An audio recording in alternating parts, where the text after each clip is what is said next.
换厨房在我家，我是瑞玲 Vivian。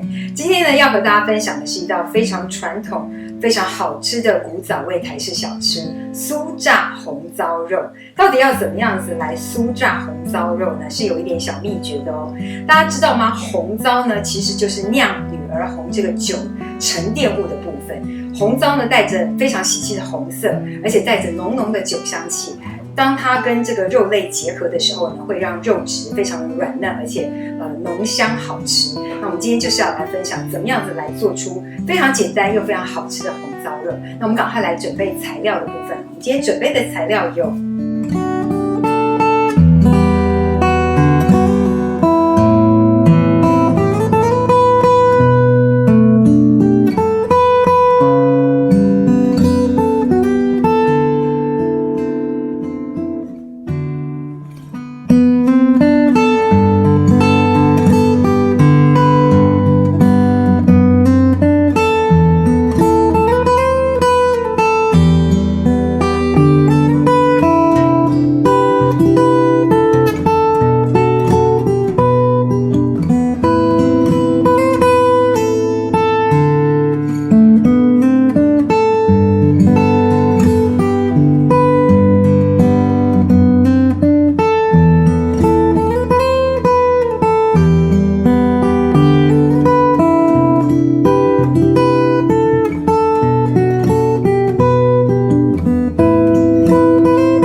食谱分享吗？如果喜欢，别忘了按赞加订阅哦。如果有任何其他喜欢的食谱，也欢迎留言给我。如果 Vivian 会的话，会尽量拍成影片分享给大家。